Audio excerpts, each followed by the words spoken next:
Welcome to Passion for Sound, the channel dedicated to thorough and honest reviews of headphones, earphones, DACs, headphone amps, other components and accessories. Basically everything audio related except power amps and passive speakers.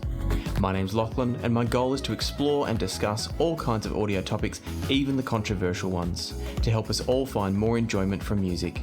Thanks for watching and enjoy the video.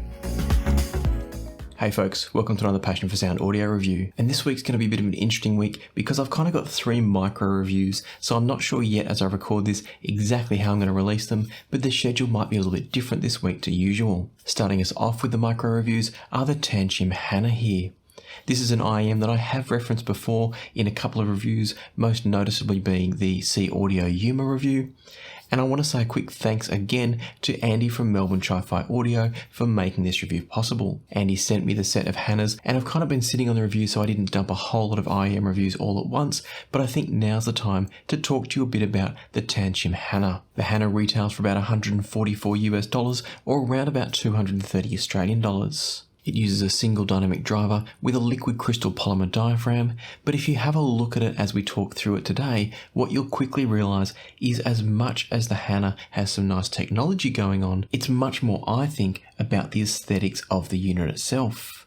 Now, of course, it's still important that it sounds good, and we will get to that, but I do think this is very much an aesthetically focused IEM. So with that in mind, let's start by taking a look at what you get in the box with the Tanchjim Hana.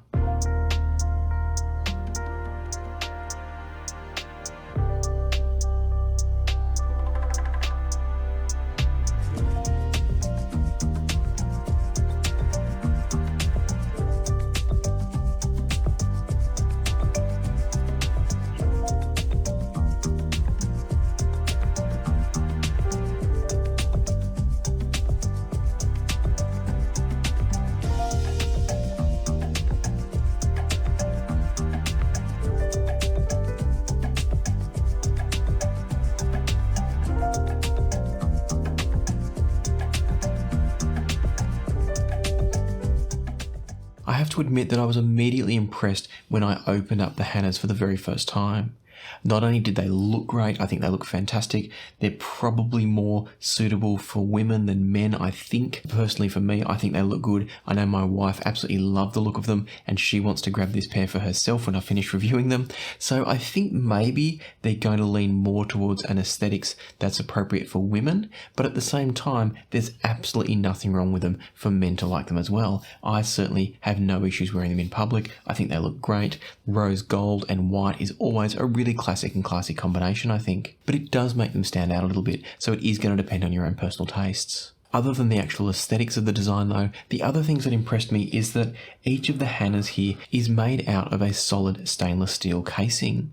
That does make them quite heavy, but it also means they feel really sturdy and really solid. They've got some sort of a baked-on paint, which is designed to make it very durable, but there is also a warning in the box to make sure you don't bang these together or hit them against other hard objects, including dropping them. So clearly they're not that confident about the paint that it's not going to come off, that they are still needing to warn you. That said, it looks and feels like a really nice quality paint finish and it should be pretty durable. I haven't taken these out and about too much, so I can't comment too much on the durability. I try to keep things in pretty pristine condition ready for the reviews. That said, I also haven't babied them, so the fact that they're showing no signs of issue when I have taken them on a couple of trips to the cafe to do some listening tests and the like, they've held up really well. So there's no issues there from my point of view, so long as you're not overly rough with your IEMs. Moving on from the metal housings though, the other thing that's really nice, they've got a quality looking nozzle finish and then some really nice tips.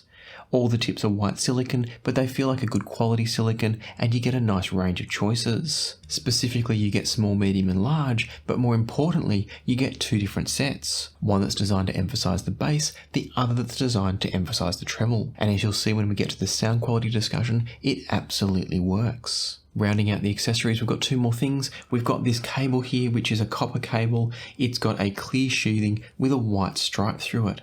And what that means is that it carries on the same sort of rose gold and white theme. Obviously in the case of the cable it's a copper and white, but the colour scheme is pretty similar from the plug that goes into your output device, which is a 3.5mm single-ended by the way, all the way through to the earphones connected at the other end. So there's a nice consistency to the aesthetic, and that's where I say I do think they put a lot of effort into making these earphones look nice. The final accessory that's worth mentioning now is the case that it comes with. So the Hanas come with this white leather case here, and this is another area where I think the design leads a little bit towards the female consumers rather than the male consumers. It's a white leather case, it's got the Tanchjim logo branded on top and the rose gold coloured zippers. It's not something that I personally feel is a fit with my general day-to-day carry items, and so that's where things start to diverge a little bit for me in terms of what I would or wouldn't necessarily want to carry around with me. Don't get me wrong, I wouldn't be ashamed to have this, it just doesn't fit in to my normal everyday carry sort of style. As for the functionality of the case, it's a nice firm, maybe even a hard case that's going to protect the IEMs really well and hopefully keep the shells themselves from banging together too much. So accessory wise, I think the Hanas are a really good choice. They've got good tips, a nice case if you're happy with the style of it, and a really nice combination of cable and earphones themselves. While we're talking about the earphones and the design of the earphones, I should mention that whilst they are a little bit heavy, they are very comfortable. I've worn these for extended listening sessions and had no physical comfort issues at all.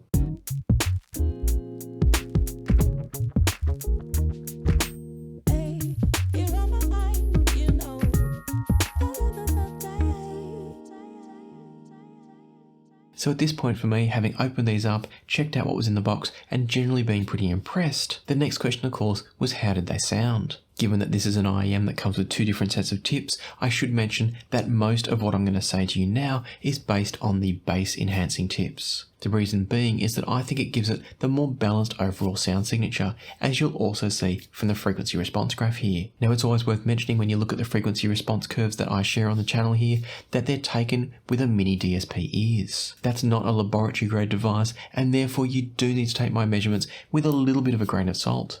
They're a good indicator of the overall frequency response of the earphones or headphones, but they're not necessarily up to scrutiny with a proper measurement rig. That's particularly true in the case of earphones because the ear canal on the ears rig is not particularly good when it comes to getting a good consistent seal without deforming the tips and or closing off the opening of the tip where the sound comes out and into the measurement device. You'll also notice that I always smooth off my frequency response charts, and that's once again because the ears should not be considered a true reference device, and therefore I deliberately aim to give you more of an indication of the shape of the curve and less the individual details of peaks or troughs and exactly where they may or may not fall in the frequency range. So keep all that in mind as you look at my charts. From a subjective point of view though, let's talk about how I perceive the Hana to sound. Overall the sound is smooth but really nicely detailed for this sort of level IEM, that sort of $150 mark. They're not a super revealing or resolving IEM, but at the same time, I never felt like they were rolling things off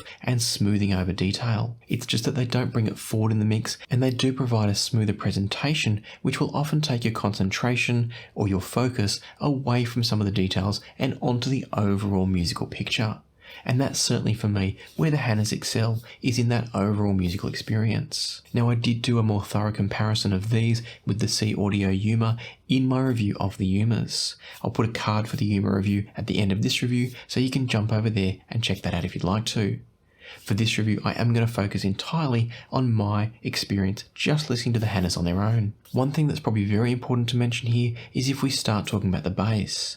With the bass tips on, the Hanas have excellent bass extension and overall bass weight. As you'll see from the graph, there's a very gentle downward slope right through the bass, but it's very gentle and therefore the bass presentation is pretty linear and pretty neutral across the board. What's nice about that is it means they provide the bass that's meant to be in the recordings. There's a nice sense of warmth, a nice sense of punch. They're not overly fast, but they do provide a good representation of bass. If you go to the treble tips, as you'll see on the graph, they produce, it seems, a fair bit of roll-off. Now I don't know if I hear it quite the same as the graph would make it look. I did try multiple measurements to get as accurate a reading as I could with the treble tips, and this does seem to be how the ears are correctly measuring it, but I don't know if the ears are getting it just right there. It's a bit of a funny one. So what I would say is that with the treble tips, the emphasis does go more towards the treble and the bass is pulled back a bit, but I'm pretty shocked at the amount of roll-off that there appears to be looking at the graph. What I would say is that with the bass tips on, things sound pretty linear all the way down into the lower bass registers, whereas with the treble tips on, there's less sense of that bass extension and bass weight, but maybe not to the degree that it looks on the graph. Instead, what happens with the treble tips is your attention is just drawn more up into the treble range.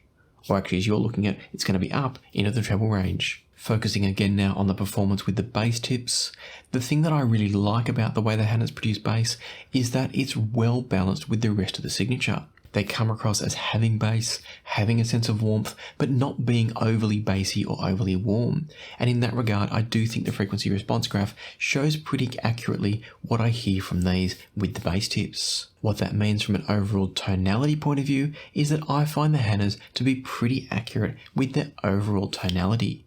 And what I mean by that is that the bass, the mids and the treble are all fairly well balanced. The one thing I probably would pick out just a little bit with the Hanas is that peakiness that you see in the treble, so having those peaks up there in the treble register does make it just a little bit uneven in the treble, and that can come across at times as being a little bit edgy or less refined in the treble registers. Now sometimes having extra treble energy like this can lead to having a better sense of soundstage size or soundstage space, but I'd say in the case of the Hanas, they're pretty average in terms of soundstage. They've got decent width, they've got a little bit of depth, but they're not spectacular in overall soundstage. One thing they do well though is that they break the sound apart just enough to give you a sense of space around all the different instruments and sounds. So nothing's ever congested, everything's well placed in the soundstage, and it's an enjoyable listen overall with a good sense of this sonic picture being developed in front of you.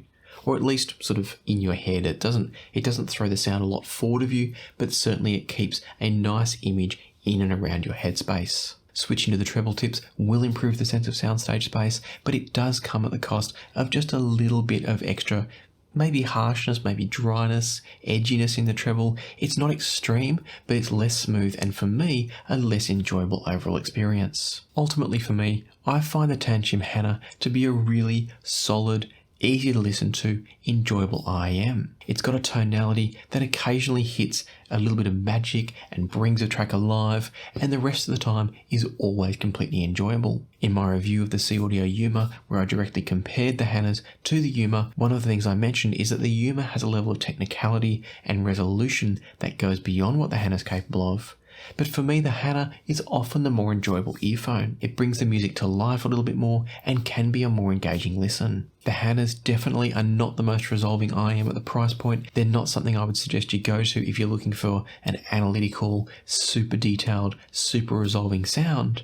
But instead they're something that I would say, if you're looking for a beautifully made, beautiful looking IEM that's also very enjoyable and easy to listen to for long stretches, then I do think the Hana with the bass tips is a really great choice. If that's something that's of interest to you, Melbourne Tri-Fi Audio are running a discount at the moment. I spoke to Andy before releasing this review to let him know that I was finally doing it, and he said that they are actually doing an end of financial year clearance sale. So if you're interested in these and you want to pick a pair up at a bit of an extra discount, jump over to the link below through to Melbourne Tri-Fi Audio and check out the Hanas for yourself. There's no affiliates or kickbacks there. As always, it's just a way of saying thank you to a retailer who's made a product available for review. So check out the link below if you're interested in the Hanas, and if you're not, that's totally fine. I've got plenty more goodies coming along soon, so make sure you hit subscribe and hit the like button so you get to see more of these videos in the future.